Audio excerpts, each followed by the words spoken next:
of the NFL legal tampering period, which I always find that hysterical, legally allowed to tamper. Um, but there's a lot of action today. A lot of action today. But most notably, the Eagles go out and made a big splash in a big way. One addressing the hometown guy in an extension with Landon Dickerson. They go out, they get Bryce Huff, and then they get Saquon Barkley, the big splash of the day. Who would have thought that one, Chris? Well, apparently me 2 days ago. Yeah, thanks to Steve-O, and not to confuse people with Steve-O from Jackass. This is Steve-O from Total Sports. Oh So man, it was. Listen, this this was today. Jerry? Yeah, what can I do for you, Rod? You just tell me, what can I do for you? It's a very personal, very important thing. Hell, it's a family motto. Are you ready, Jerry? I'm ready. Just want to make sure you're ready, brother. Here it is. Show me the money.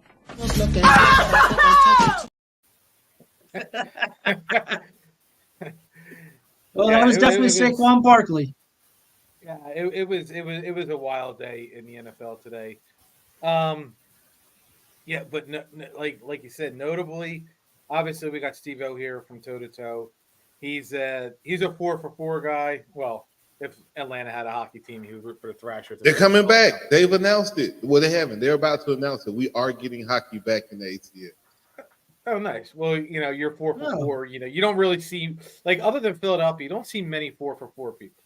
Yeah, So he's I agree. 4-for-4. He's Braves. He's Hawks, and Hawks just lost what's his name to an ACL injury last night. I watched it, man. I was sitting. I was on the opposite end, but I was behind the basket, and I seen it from the other end. And as soon as he went over and went down, I knew it was something serious.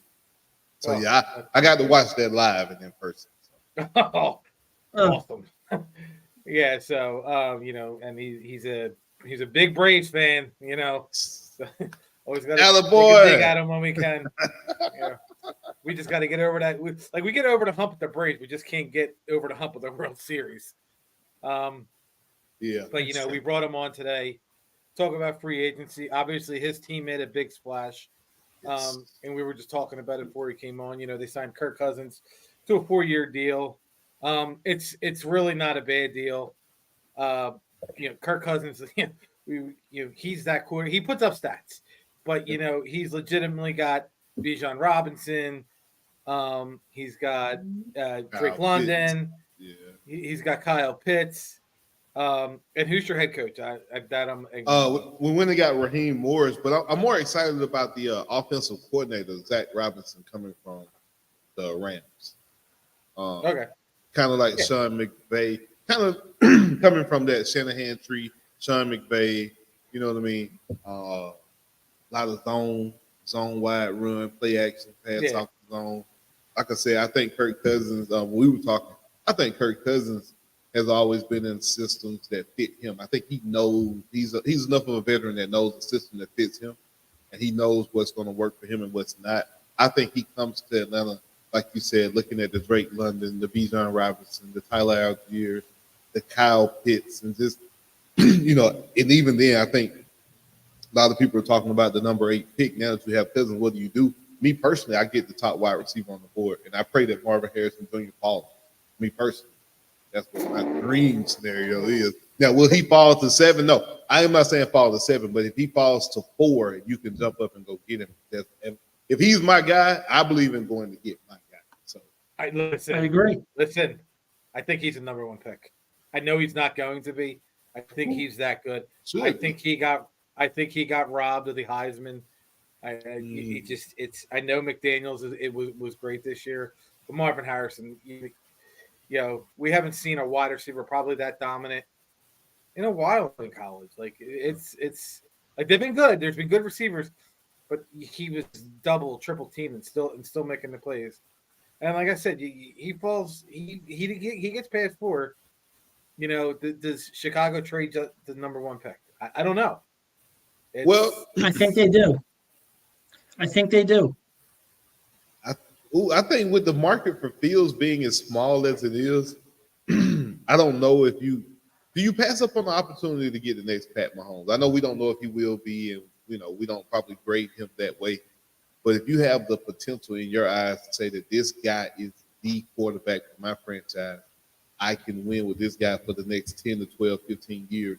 Do you pass on that based off what you've seen with Justin Fields with the I think a 250 a .257 win percentage?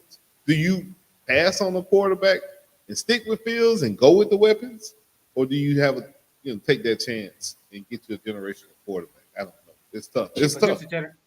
But who's a generational quarterback? I don't think Caleb Williams. I don't either. I don't think he's that guy like that. Yeah, I don't I think definitely he's I agree mentally with you, there. Chris. I don't think he's mentally tough enough either. I mean, after we saw how he acted in the end of that game, the final game of the season when he like jumped up into the crowd and his mom had to like put a piece of paper over his face so no one would see him crying. Like, bro, you were on national TV, my man. Like, what the hell are you doing? And then Like I said, and then and then his antics that he's not antics, but like the list of like how he's been acting around the combine where first he says he's not going to disclose his medicals and then it's only going to disclose them to the teams that actually are like in the top 10. So I mean it he's just been weird, and like I think his Yeah. dad came out and said something crazy the other day or last week, and I'm like, I'm wondering if teams are going to like if he might get passed over because of this. He's already got signs of being like an issue, like for an organization. Yeah, no, I agree with you totally on that. Does talent outweigh the antics? Is kind of the overall question. Anytime you have somebody uh, that goes against the grain, let's so to say, with your normal first overall picks and your quarterbacks, does the talent outweigh that? To me, he hasn't. I don't have that big game or that moment or that signature win on his resume Right. that gives me that ability to say, oh, well, I can overlook the antics and go with him because of the talent. Because you got to have, just give me one signature win of his. You know what I mean? Against the top 5 team, the top 3 team, number 1 team. Right. You don't have it. And I just don't see it. That's just me. Well, the other thing with him was it was and I don't know how true it was. Like I'd heard it was a rumor, but it popped up again like right after the combine. But where apparently Caleb Williams came out and said that whoever drafts him, as part of his deal, he wants stock ownership in the team that drafts him. Yeah, I saw that. Well, And that's kind of illegal. I thought to but- myself, number one, yeah. But I was like, number one, if anyone's going to do something like that, he don't have that kind of clout to even ask that. He's not Brady, Mahomes, or Rodgers. I was like, what is going on here? Exactly. wait, when he? Oh, you. Sorry, I zoned out for a minute. You're talking about when he wanted ownership of it, like a team. Yeah, Dude, you're like Caleb whoever Williams, was drafting him. Get out of here. Yeah, I'm like, I know you're you're the projected number 1 pick, but what have you done? Like, Yeah. the only thing people are talking about with you is that you cried on national TV. That's it. Like I said, I just look for the signature win. I look for that game that he Right, carried the team on his back. He carried them down last second drive. I would even say Shedeur Sanders has given me more of a glimpse of what I want to see out of a number 1 overall pick than Caleb Williams had. You know what I mean? That's just my opinion. I think if Caleb Williams came out next year, he'd probably be the 3rd quarterback off the board. Probably. So before we get into free agency, we have an outside fan, and I want your opinion on Jason Kelce.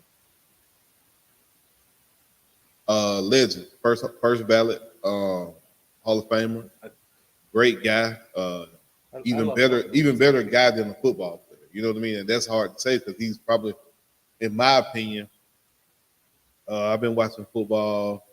I go back to the Deion Pumps and the Hump days, stuff like that. So he's probably one of the top 3 centers I've seen in my time that I can think of playing. probably am glad he's gone from a competitive standpoint, but you know what I mean. Which To me, I respect. I respect. that's the I greatest. respect. That's the greatest knock you can give a player. When an opposing team says, "I'm glad you're gone," that's to me, that's the ultimate praise that you can give a player in any sport. I mean, in life, period. So I said it about the Marcus Ware. same thing. The Marks Yeah. when they go to a different Yeah. team, when they leave your division, and you're happy about that, you know that players had an impact on you guys. So yeah, Kelsey's definitely first ballot Hall of Famer. Even now with the podcast, you get to see the personality side. So I think that helps as well. Will he be on TV? That's what I asked you guys. Will we see him on Sundays pregame? Will you see him on the after? Or will he stick with the podcast route and stick with the independent route and go that way? I turned around and I told Eric, I was like, he should do Thursday night football. Thursday night football is so boring. I was just gonna say that. He would bring so much, and he would just have to fly out that day, and then he'll be home by Friday, and he'll be home for the weekend. Like, Right. I just like. Yeah, I can go for him over Tony Gonzalez, Thursday night or football is terrible. you can get rid of Richard Sherman, or Richard Sherman might be out anyways with that DUI he got. So wait, so hold on real quick. What happened with Undisputed? I saw something that I mean, I have no clue. I don't watch, man. Only time I watch Undisputed, honestly, is when the Cowboys lose. When the Cowboys lose, that's when I turn it on to see Skip's reaction, and then I kind of turn. I mean, I'm sorry. I'm just. Listen. I did the same thing. Like, That's I'm not a Cowboys overload, man. I can't do it sometimes. But no, I did see something. Someone posted earlier about I knew Undisputed wasn't gonna last, but I haven't seen anything personally yet. So, okay. But yeah, back to Kelsey. I think Amazon should put him on Thursday Night Football. You know, you already got the streaming service on there, and people are irritated by that. At least with Kelsey, you know what you get. You know, like you said, he's a likable guy. You know, he's down to earth. He's this, he's that. He's great with the community, and you know, he's one of the, like you said, it's one of the best centers you've seen played. The only center that I can think of, you know, with the exception of Travis Frederick, who was a great center for Dallas, was Alex Mack. Yep. Yeah. That's why I said I'm just thinking of centers. Frederick was the other one. Alex Mack. Just off the top of my head. I think Alex Mack played in the Super Bowl with a broken leg. He did. Or broken fibula or something. He did. Broken fibula. Yep. He did. Broken fibula. Yep. Like they like these guys don't come around, and you know how social media is. He's overrated. He's this. He's not. Listen, you're just saying that because you want to be a troll. Yep. But that's just my opinion. Yeah, Travis Kelsey. Jason Kelsey definitely. I would now. I thought Travis. It was a possibility of them wanting to go out together. So I really didn't think retirement was an option for Jason at the end of the year because I knew Travis wasn't going, and Travis had committed to coming back one more year. I always thought they'd go out together. So. Yeah, I was getting text messages. This is BS. I'm not ready for this. I was hashtagging not my retirement. Didn't work. It didn't work. Yeah, my wife was in her feelings too. She was like, "Did you listen to the podcast? Did you listen to what he said?" And I was like, "No, not yet." So she started playing. My wife loves that podcast. Yeah, mine. She was not okay. No. The women took it hard, man. I can't wait to come up. We're going to the Philly versus Falcon game. I'm just praying it's not after November. As soon as they release the schedules out, man, we're gonna buy our tickets and we're gonna be up there. Yeah, let them know. Maybe we'll link up. Maybe we'll get tickets. Oh man, we got to. So let's go to the running backs. Let's just go to the NFC East running backs. Mm-hmm. Eagles get All-Pro Saquon Barkley. The Commanders got Austin Eckler, which I think is a steal. Yeah, 2-year deal. Giants got Devin Singletary. Singletary, which he's good, but in the playoffs, he's like the best running. He's like Emmitt Smith. I seen it. Yeah. And then the Cowboys have 4'5'11". What's a Deuce Vaughn? Yeah. They let Tony Pollard walk out the building today. I'm kind of shocked, man. I think they never utilized Pollard anyways like he should have been. I think they wanted him to be a bell cow, and I don't think Pollard is a bell cow. He's a good. No, he's not built for that. He's a good complimentary back, But when you try to put him as a bell cow, then you go get the 5'2", 5'4" Deuce Vaughn to try to be the complementary back to that. It's like you really have the same thing in one. You know what I mean? Two running backs that Right. are pretty much similar in skill set, similar in build and size. They did have another dude that they brought in later in the season. I'm like, well, dang, where has he been all year? Why weren't you guys using him? But was shocked Tony Pollard left. I think Saquon Barkley, man, as soon as I seen it and I posted it on the Toto page, immediately started getting responses and people were shocked. And I'm just, like I said, I just think about him running behind that offensive line. That's the craziest thought in my head. Him not being touched for 3 yards down the field or having to even see somebody in front of his face for 3 to 5 yards and what he can do as far as explosive. He's 29 years old? 26. 26? Come on, man. What are we talking about? He'll turn 27. I'm sorry. He'll be turning 27. He can catch out the backfield. Yeah, they literally signed him at the right time. Yeah, no, I agree. And Swift, I was shocked by you guys letting go of Swift, but now I understand. Completely understand. I would have did that any day and night. And I think Swift lands in a good spot, depending on the quarterback situation. Right, depending on the quarterback and how good is their offensive line. Because, I mean, let's be realistic. Like, the Swift signing was almost, to Chicago, was almost Miles Sanders-esque. Miles Sanders forgot how to run football. Carolina, which is crazy. So here's some stats for the Giants fans who are going to sit there and say enjoy him for 9 games. He's going to get hurt, which unfortunately that's his. Well, maybe he got hurt because he got hit so damn much. How about that? So New York Giants run block win percentage in 2023 was 31st. Ooh. The Eagles were first. In 2022, the Giants were 22nd or 26th in run block win percentage. The Eagles were 2. Bland, that ain't the guy from the Cowboys, is it? No. No. That's I know. my co-host, KB. Thanks for joining, Ken. It's your co-host. Yeah, I like chiming in every now and then. So then run blocking. 2023, Giants were 30th. Oh. 2022, they were 14th. Not so bad. They made the playoffs. That's why. 2021, they were 21st.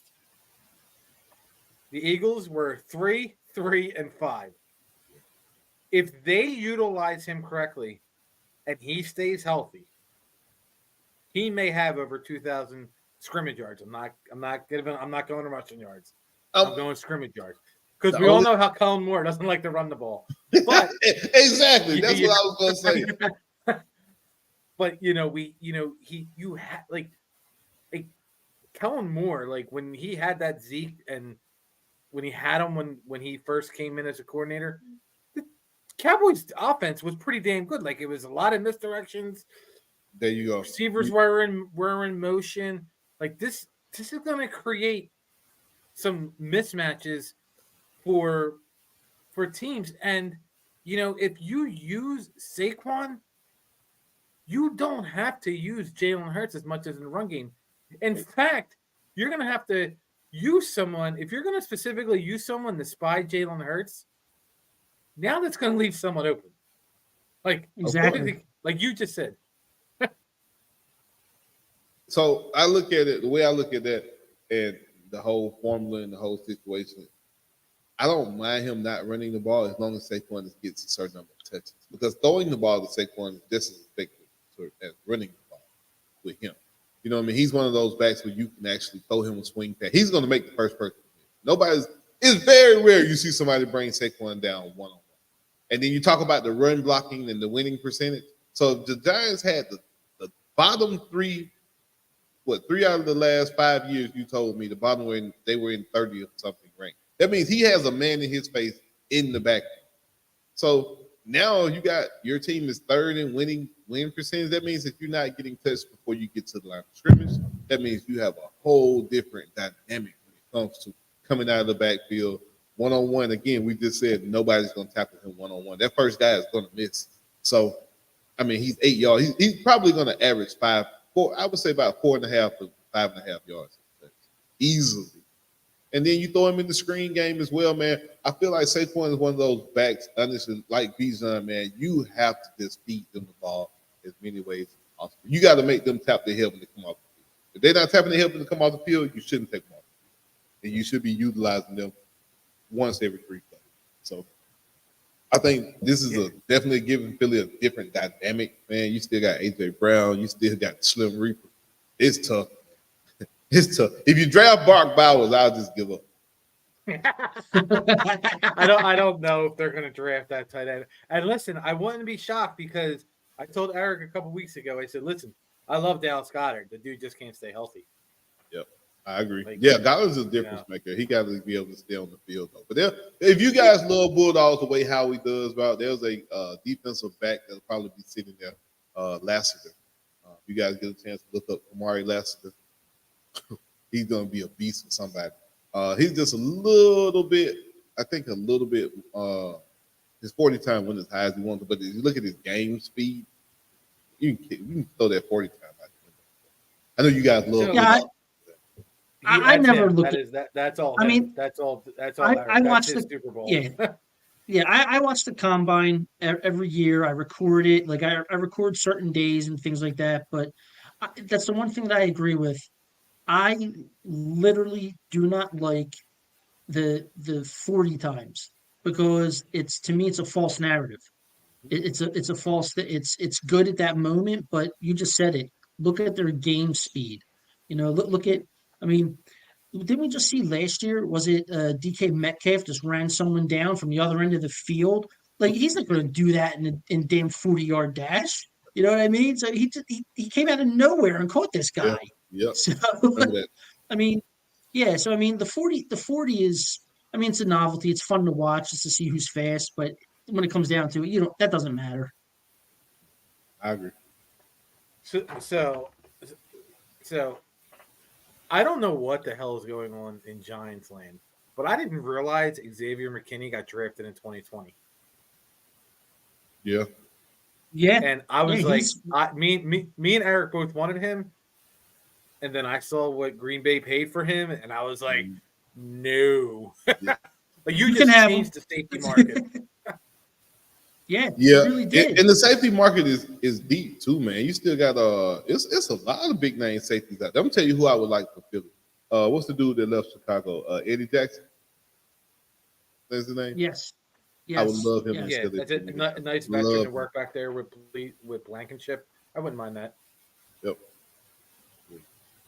I'm not going to lie to you. I want 2 safeties. I don't want Blankenship out there. Blankenship to me is a third option when it comes to something like that. Like he was good. He was good 2 years ago because they had a good you had CJ Gardner-Johnson in there. You had a rotation going. That's why I keep saying there was they were so good in their Super Bowl year because they had a rotation. They always had someone fresh coming in and they gave you different looks all the time. And we got away from that. That's that Jim Schwartz defense. Yes. Yeah. So you got all these different looks. And now with Vic Fangio in there, he likes linebackers and he likes his safeties. He really likes his secondary. And Patrick Queen is still out there. He didn't get signed today. And the only thing that concerns me now with this safety market with McKinney just setting the bar super high, now it's what happens with guys like Justin Simmons and CJ Gardner-Johnson who's out there. Yeah. This is money that Johnson was looking for last year and he didn't get it. Yeah, well, listen, $17 million a year. I thought it was a mistake. I thought it was a typo. I think I know. I'll go play for $1,700 if that's what they're going to do. I don't care.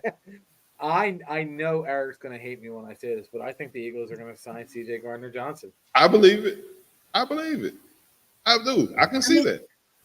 I mean, look, don't get me wrong. I wouldn't the guy's a good talent. I wouldn't mind if he came back, but I think he Actually, he might. He's got the personality for it. He may just embrace the fact that he's coming back and hear the fans like chanting his name and getting on him for what he said when he left. So that might motivate the guy. So I don't know. I I don't just know, but I don't know if he's going to play in the Dick Fangio system because that strong safety is down in the box a whole lot. a And whole CJ, lot. not to say CJ can't, but I think Justin Simmons would fit that mold better, or Eddie Jackson, the one that we said. I said Right. because they're bigger Yeah. guys. They're the 6'3", 6'4" guys. Where CJ I think is what about 6'1", 6 even, something like that. I think So, he's like 6'1". yeah. So I would go with the bigger guy. Simmons is right now to me is probably the top one on the market. And what are you going to have to pay for a Pro Bowl safety? Now, if you pay 17 mil, if you pay 17 for the one that went to Green Bay, Simmons was Yeah. 25, 22. Yeah, about that. I mean, because I heard a very good stat about Simmons today, where it's like over the last 8 years, he's led the NFL in total interceptions. I think he's got like 30 interceptions over the last 8 years, and that's damn good, you know. And it's like, and that would work well with Fangio's defense. Yep. Like that's And that's he's his a type of hybrid guy. safety. He's a hybrid. He can play in the Yeah, box. He can cover. He can take away a zone. He can take away half of the field. He's excellent at reading quarterback's eyes. I would love to pair him with Jesse Bates. I just don't think I don't think $22 million. that would be sweet. That It would be would, but sweet. 20 mil for a safety is tough. It's a lot. So it's like I kind of like the fact I hate the fact that we lost McKinney today, and I hate the fact of what he signed for because it's just gonna blow that market up. But it is going to be interesting to see what happens with linebackers. The Eagles did sign one. Well, they did agree to terms with a linebacker today for like 1 year deal, but I it's not the one I want. It's not the guy I want. I want Patrick Queen. Give me Yeah, Patrick Queen. yeah. I think Patrick Queen is definitely the eye of the ball, I guess, when you call it at the linebacker position. Yep. I like Patrick McQueen, man. I definitely a Patrick Queen. Um, this what is he asking for? That would be the only thing because I thought he was a day one guy. I thought he would be a guy that signed So did today. I I. thought he was the guy who went ahead and would struck the contract, struck a deal with somebody. When I look at a name like that, and then I see he doesn't sign on the first day, or what isn't one of those guys that's already had a deal in place, it's kind of like, ooh, are you asking for too much? Are you outpricing yourself? Or are Right. you looking for a certain situation? Yeah, exactly. It's like it's either he's looking for a certain situation, or like you said, which like we saw last year with CJ Gardner Johnson, he was looking for a certain amount of money and it just didn't come his way. So he was relegated to a 1 year deal. But yeah, no, when guys don't sign on day one, especially when they're high profile defensive players, you kind of have to wonder, like, okay, are they trying to set the market? Are they looking for the right fit, or or is it just trying to cash in somewhere and just play? Because those are all three factors that happen with these guys. All right. I gotta play this video. I just Oh, boy. came across it.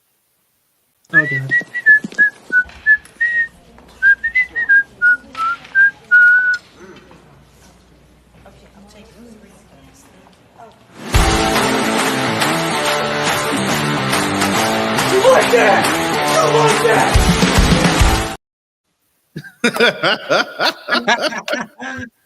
It's like you like I that. love You it. like that. Man, Oh Man, my listen, god. Kirk, Oh. if I had Kirk's agent, man, listen, hey, that guy, he needs to be looked. Like somebody said, he needs to be studied.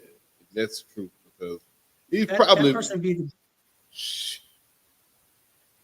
he'd be the godfather to all my kids. yeah, yeah, yeah, yeah. So what? So you know. So what do you think of Howie Roseman?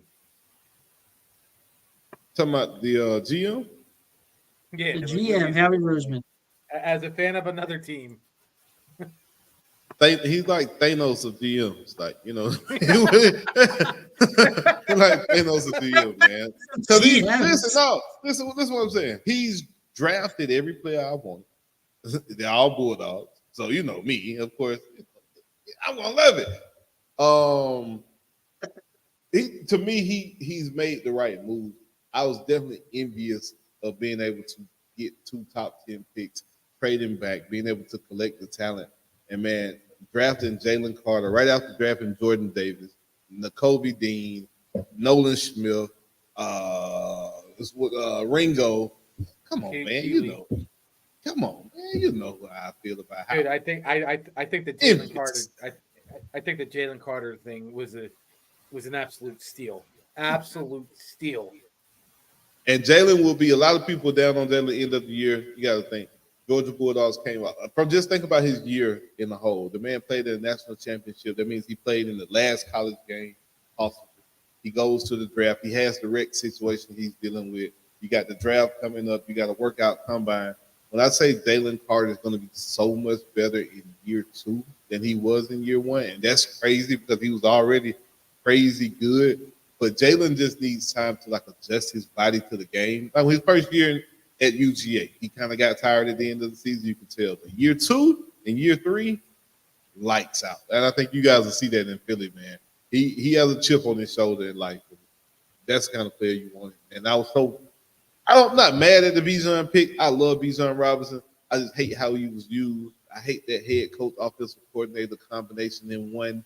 I just don't like that. And Arthur Smith proved to me again that I just don't want my head coach calling plays and being concerned with the offense when the rest of the game is still going on. We were playing 7-on-7. Hell yeah, give it to me. But you got defense and all kind of other stuff you got to coordinate. So I just don't think Arthur Smith was able to maximize the talent of Bijan. I like the pick, but give me Jalen Carter. I'm taking the defensive tackle over running back.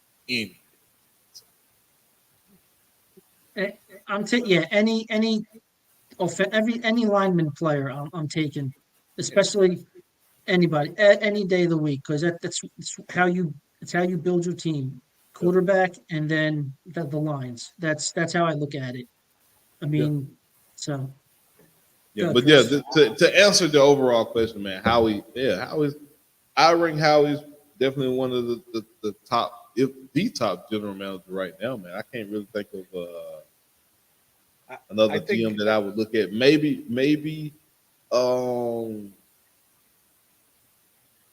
know. Let me see what year 2 is talking about down in Houston. If Houston can continue what they're doing for the next 2 or 3 years, I can salute their general manager making the right quarterback pick, making the right head coach pick, and being able to continue that. But look at their division in Houston. Jacksonville, I think Trevor Lawrence was sold to people, and he's not what he's supposed to be, and I don't think he ever will be. Do we really trust Anthony Richardson in Indianapolis? I don't. That's just me personally, but we'll see. Kind of early, still kind of young in his career. And then you got who else in that division? Indy, Jacksonville, Houston, Mississippi. What, the AFC South? Tennessee, the Titans. Yeah. And then the Titans. Yeah. You're looking at the Titans. So the general manager in Houston has a chance to be one of those elite general managers, I think. But right now, Howie's killing it. I think the South, Atlanta has to be the front runner. Brian Burns. I placed the bet 2 months ago, so now it's just. I hope I still get the same odds. I think my odds are locked in when I place the bet, so I'm good. Yeah, your odds are locked. Yeah, your odds. Are locked. Yeah, and you lock in your odds. Yeah, Brian Burns is gone. I think Baker. I think Baker. Yeah, he signed. He re-signed. Him and Mike Evans re-signed. And then you have Derek Carr. Like it's. I think Kirk Cousins is the better quarterback out of the 4. Oh yeah, I agree. I agree. Out of the 4 in the South. I agree. And then just looking at the overall teams, if I'm looking at skill position wise, Falcons probably have the best skill position. I mean, New Orleans, you got Olave. I love Olave. Kamari, he's kind of been declining to me, but again, he's getting up there in age. Yeah. So looking at that, and then I think about the Panthers. I don't even who.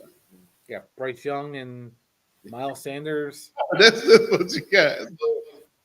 So, I don't even understand.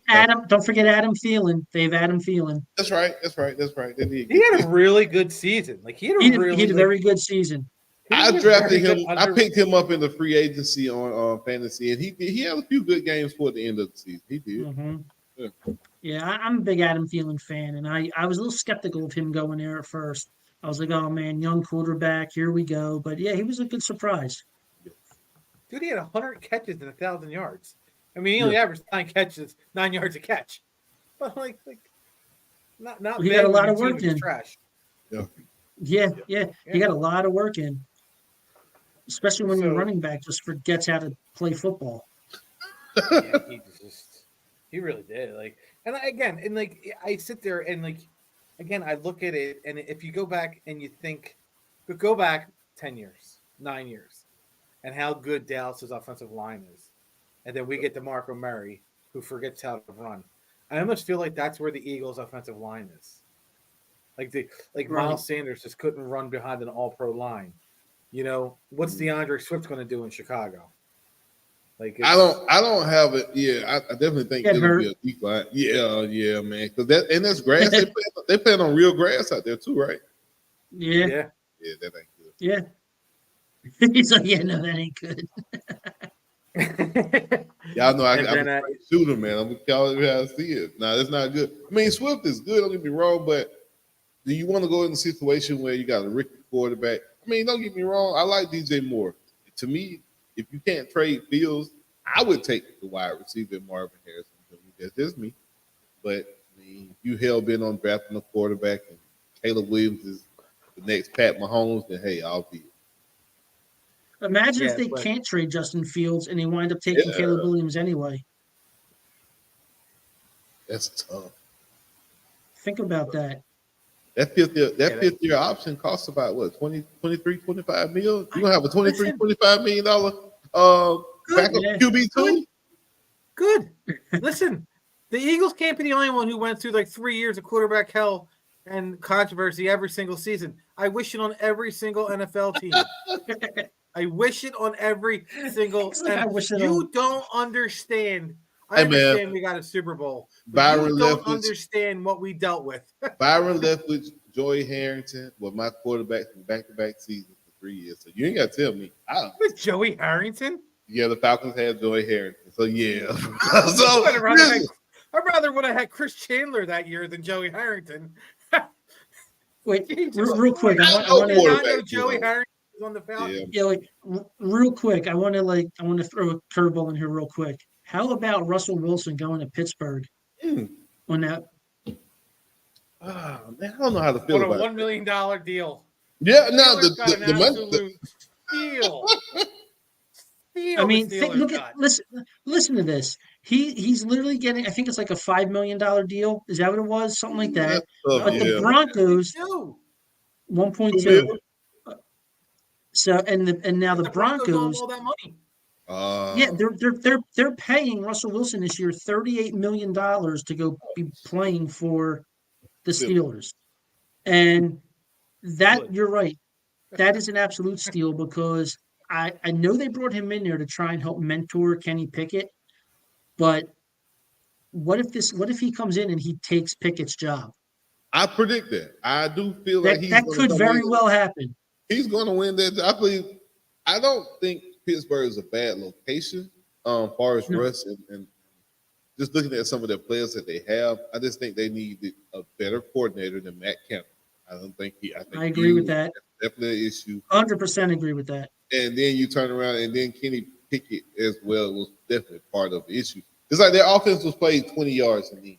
You know what I mean? Anything outside of 20 yards was a surprise or unexpected situation. But I Right. think if you get the right coordinator to open it up with Russ, I think Russ still got something in the tank. So, you know, I don't No, I mind it. definitely I think wanted he- Russ in Atlanta. I really did. But I don't think his wife, baby daddy, was going to let that happen. So, No, but I mean, you think about it too. It's like now Denver is in a world of hurt for a few years now. I mean, they sold away Jerry Jeudy.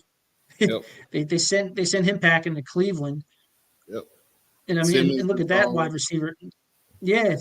I mean, they got to try and make money back somewhere. I mean, you're holding $38 million in dead cap. And you got a head coach that out of, I would think, 15, 16, 17 years has been to the Super Bowl once and won. So, hey, Correct. Yeah. Yeah, I just wanted to throw that out there. I forgot because I was like, oh, what about Russ? I was like, Yeah. we're talking about quarterbacks Yeah. real quick. Like, I Yeah, couldn't yeah, believe yeah. that. I was shocked by the move. I didn't think that they were going to bring anybody in to compete with Pickett or to push Pickett. I thought they were going to roll with Pickett and kind of see how his development was up under the new offensive coordinator. But Right. like I said, I think Russ will go in and win the job personally.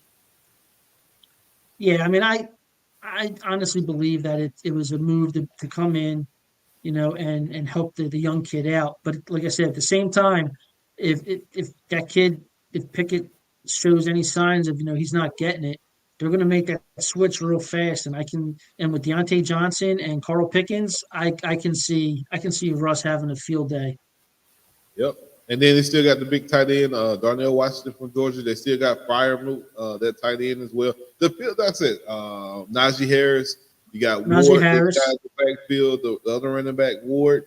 Like I said, the Steelers have talent. I think they had a real bad coordinator situation that didn't really mix the talent to the scheme.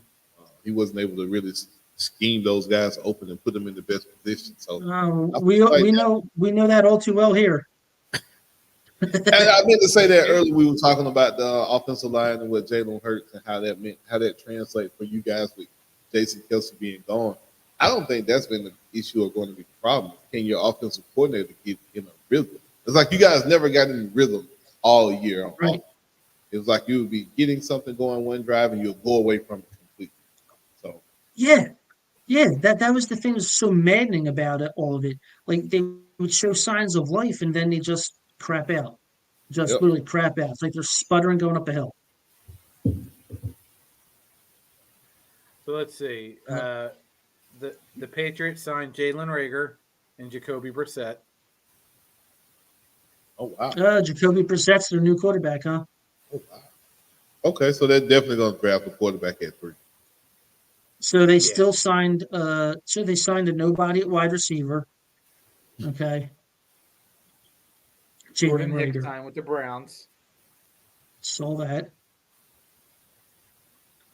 And then that's really all the big news. And then Jameis Winston might be going to Cleveland as the backup. Wow. I'm shocked because Joe Flacco had a pretty decent year as a backup. Well, So we had a conversation after the Super Bowl. Who should have won Comeback Player of the Year? Oh. Who did they give it to? DeMar Hamlin? It was Flacco. no, it was Flacco. Oh, well, I agree with that. Falco. I'm okay with that. Flacco. Flacco. Falco. Hey, what's that movie? The Replacements. Replacements. That's one of my favorite movies, though. For real. It's a great movie. Yeah. I'm okay with Flacco, man, because Flacco came in and kept something, and he actually gave Cleveland a little bit more stability at the quarterback position, if you ask me. Deshaun Watson was kind of erratic when he was in there. You know what I mean? He had a 400-yard game, and then next game he'll come back with 125 and 3 interceptions. At least Flacco, you knew he was going to give you that one interception. You just didn't know when it was going to come. No, he was going to give you that one, and once he got that one out of his system, it was good. Yeah, see, for me, I believe that the Comeback Player of the Year award should be someone that was out the year before due to injury. Okay. I don't. Okay. For me, I don't Okay. count. I don't count picking somebody up out of the grocery store, and they just happen to light it up. Like a couple of years ago, I thought it was complete BS that Geno Smith won. I was like, the guy's been on an NFL team for the past 30 years, and he hasn't sniffed the field. Yeah, that. Who like, you it's- think that should whole have thing won didn't for make last sense. year? Because I'm trying to think of who was hurt the year before. It should have last year. It should have. Wait, are we talking about the one for Flacco or 2022? Flacco. I forget who. I know DeMar Hamlin was on there. It was somebody else that had an injury. and came Yeah, back. I'm trying to think. There- I'll get it. I can't remember. Yeah, well, 'cause we had this conversation. We had this debate as well. We had this conversation. We talked about the all of the NFL honors, and I'm just trying to think where, because somebody said Flacco, but it was somebody else that got hurt, and then they came back and had a pretty good season. I can't think of it. But I didn't think Baker DeMar Mayfield. Hamlin. Baker Mayfield yeah, or yeah. Matt Stafford. Yeah, Baker Stafford Mayfield was would have injured been. last year. Baker would have been my pick, honestly, because Baker had an unexpectedly good season. I didn't expect But Baker. again, it goes back to what Eric was saying. Like it should be almost like an injury award. Yeah, I agree. Because if Baker wins, which is fine, it more justifies to Geno Smith, who Geno Smith was a second round pick. He played on teams, sucked for 7 years, was good for one season. Like you get comeback player of the year. Brandon Graham, who's been good, tore his Achilles, came back, had 10 sacks, played in less snaps, and he got like a second of the votes. Like stuff like that just doesn't make sense to me. Yeah. DeMar Hamlin, he got too many votes. I get it. He didn't play. That's what I'm saying. He didn't touch the field, man. Why did he get votes? He was deactivated for 12 games. He got votes because he died on the field. That's why. Right, and I get it, but that's me too. He came back. If that's name the award after him. the I came back from dead award. He died on the field. If that's not comeback player of the year, that's coming back to life player of the year. But he had no impact on the Bills winning any games, is what I'm saying. He might have played 2 snaps. Look, Eric, I think he played more snaps. You're right. You're right. His one snap was a fake punt. But Eric, the fact that he put the uniform on Eric again, you saying he's right, and I can agree and attest to that. I got you. If Peyton Manning could win an MVP just for putting on his cleats, because everyone knew with his first Super Bowl, he was winning that MVP no matter how bad of a game he had in that Super Bowl, and if they won. You know Peyton Manning was going to be that. This is what I'm talking about. You have these awards are so fraudulent. Like just because Peyton Manning was in his first Super Bowl, if they won, he could have thrown for 10 yards. They would have been like, here you go. You're a leader. Oh, yeah. You won that Super Bowl. So, that was the Devin Hester Super Bowl. With the with the world going so social media driven, do you think most awards should be fan votes at this point, or should they maybe not even fan vote? Maybe you have more of a system to vet out the people that are voting for these awards, and make them all public. We're in an era where voting, every system is broken. From baseball to hockey, it's all broken. Yeah, we can't even get the U.S. election right. So everything voting is wrong. I mean, and this is where I agree with Chris. Like, I sit there and like the Hall of Fame stuff that we both of us can't stand. The most fraudulent one is Major League Baseball. Fraudulent. Yeah, man. Y'all know I love baseball, so y'all know how. Yeah, I mean that's the most fraudulent. But no, I agree with you. Like I would say for certain awards, I would make it a fan interactive award. You know what I mean? At least consider a percentage of the vote for a fan. Maybe you don't go based. I could do that. I could go with that. Percentage of it, maybe 35%. Or you know what I'm saying? Like I said, the only reason that I wouldn't say you make it a fan vote is because everybody hates Dallas. True. And they would have no shot. Yeah. In my opinion, listen, I get a lot of flack for this for being an Eagles fan. Dak Prescott should have won the MVP. Yeah. If it wasn't Christian McCaffrey, I don't think Lamar's had a top 3 defense his entire career. I think it should have went to either Christian McCaffrey or Dak Prescott. I'm gonna tell you what lost it for me for that. I was with you until he went to San Francisco, or San Francisco came into his house and just put their feet all up on their couch. Yeah. Muddy boots. Same thing to us. I'm with you, but I'm saying that's what to me lost Dak the MVP. He was full blown leading the MVP race. Lamar never had that catastrophic loss. You know what I mean? Not at home. No, I get it. You're right, but I just look at it like it was, because if you look at the stats, if you legitimately look at the stats, Dak had more total yards, more total touchdowns, less turnovers. The only thing Lamar had, he had one more win and that number 1 seed. That was it. Yeah, I agree. But quick question: would you call the AFC a tougher conference last year or the NFC? Oh, the AFC. Well, I mean, yeah, the AFC's got all the quarterbacks. That's why I kind of feel like too, if Lamar would have had that catastrophic loss, then he probably would not have won. But the fact that he didn't, and like you said, it's a gauntlet over there on that AFC side.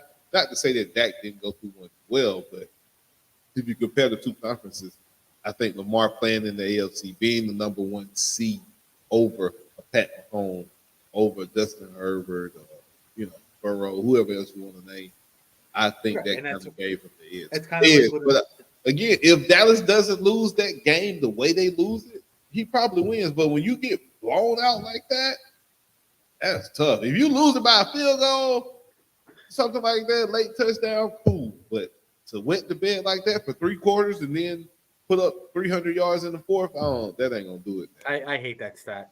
I hate that. Like it's such a. But yeah, so I mean that's a good argument, and I can attest to that. But and that's what I, like the NFC is. It's so watered down that if you have a top quarterback, that's what kind of irritated me about the Eagles. Is like you were at 10-1, you were sitting at the top, like you had it in your lap, and then you had that San Fran game where they smacked you in the mouth, and you never recovered. And it happens. It happens. It happens to the best of the teams. 2 years ago, Tennessee was 7-2, and they finished 7-10. Yep. It happens. It sucks, and it happens. But and now it's all the rumors are coming out that Jalen's a hard teammate to get out of here. Shut your mouth. I don't think so. Jason Kelsey and Fletcher Cox gave their all for 11 and 12 man, seasons. shout out to Fletch retiring, man. You better protect your wife, though. If your wife is anywhere near Fletcher Cox's house and she's at the grocery store, you better protect. I think Fletch is engaged. What? Yeah, but My you know wife. what's funny, No. Chris? But you know what's funny?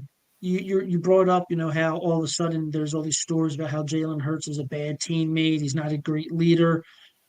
What scenario does that remind you of? Just a couple years ago, same stuff was said about Carson Wentz. It's the stupid media in this city. It really is. I don't know how Atlanta's media is. God bless you if it's nothing like ours. We legitimately have the worst Philadelphia sports media. I can't, like, we have less. Marcus Hayes. He's a piece of S. He's a race baiter. He just creates false narratives. Then you got that other idiot who's on, I think he's on The Fan and he's on FS1, Craig Carton. Oh yeah, I know who you're talking about. Who created false things when he was on WIP. He created things about Eric Lindros. He's a liar. He's been in jail for fraud. Like I really don't understand Philadelphia sports. And like I said, like I don't listen to it. This is kind of like why me and Eric started getting into this podcasting gig, because I couldn't deal with the stuff in 2018. I was like, let's just go on, do our own stuff, and complain. Yeah, no, same with Atlanta. If anyone's going to hang up on me, it's myself. Yeah. Same with Atlanta, man. I just I got tired of it, and that's, like you said, kind of really the reasons why we got into this. Sure, I hung up on Atlanta, the Bulldog coverage. Me and KB, that's how it started. Like, he's a Florida Gator fan, I'm a Florida Bulldog. So it was always going at it, and we didn't feel like there was enough coverage for the two teams against each other. There's no show that covers both in one and really brings out the rivalry. So that's what it started with us. And I just hated the Atlanta sports media and Atlanta sports guys that cover it. I'm blocked by probably at least half of the radio station, the main radio station in Atlanta. They blocked me on Twitter. So it's awesome. I'm blocked. Richard Sherman blocked me. So I'm with it. I'm with you guys, man. It's just too much of the same stuff. Same narrative. People, like you said, same story from Carson Wentz comes out with the same thing with Jalen Hurts. Like, it's no coincidence that stuff happened. Exactly. So what was this? Was there any stories when Atlanta lost last year? Oh, what do you mean? To the Phillies for baseball? Oh no, I think it was more of the they were attacking the system. Oh, we had that week layoff. We should have never been able to be off a week. That's too long for the number one seeds to be off. Our bats got cold because we were off a week. And I'm like, no, you just got your ass beat. What? Philly just has your number.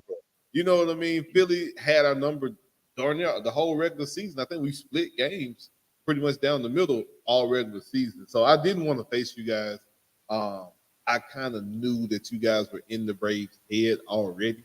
And when you went out there and hit Spencer Strider around, I knew what was going on. But, you know, what came out on the radio was Snit didn't have the guys prepared and ready.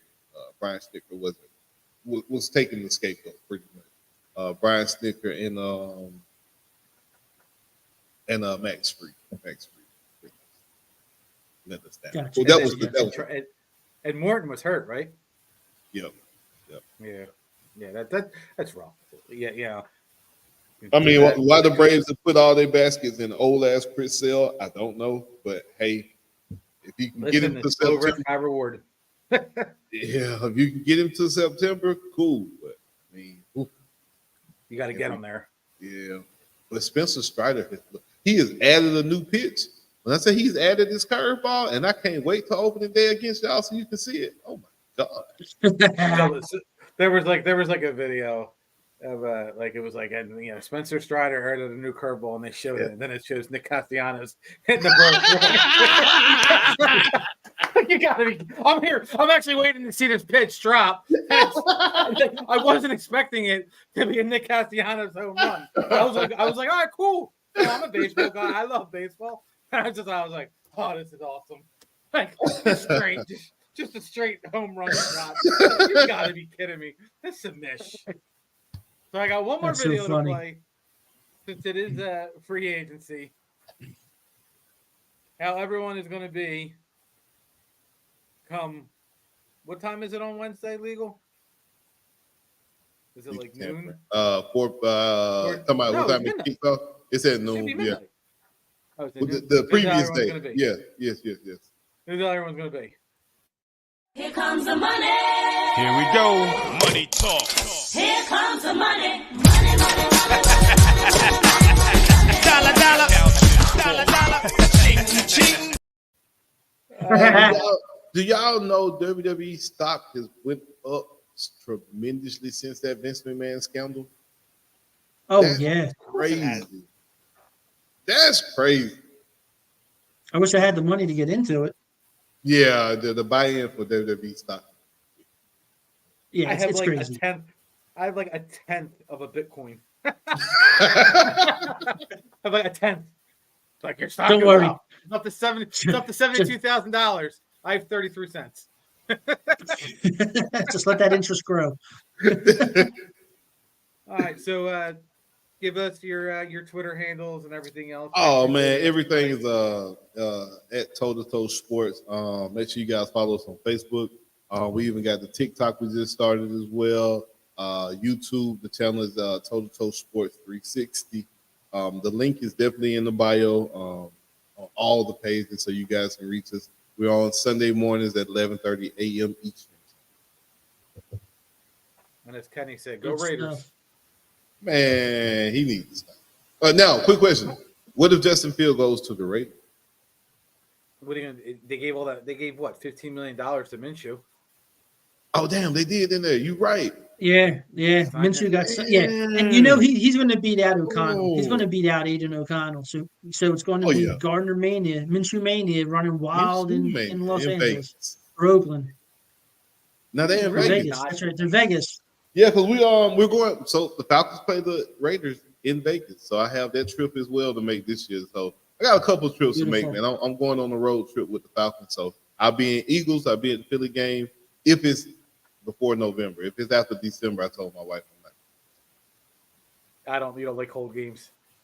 Man, listen, the biggest jacket I have won't even work for what you guys got going up there weather. So I'm good. I know my limits. I'm the type of guy I don't have to experience. I hate the cold. Like I try to tell my wife, let's move to Florida. We'll be gods there. She's like, no. All right, so you do our sign out. All right. Well, everyone, thank you for watching the Philly podcast. Again, brought to you by the CEV Sports Podcast Network, La Terrain Watches, themonkeysuncle.net, and Back to 99 Productions. I'm Eric. This is Chris, and that is Steve O. Everyone, thank you and have a great night. I'm gonna end with a little Jason Kelsey. On the fire,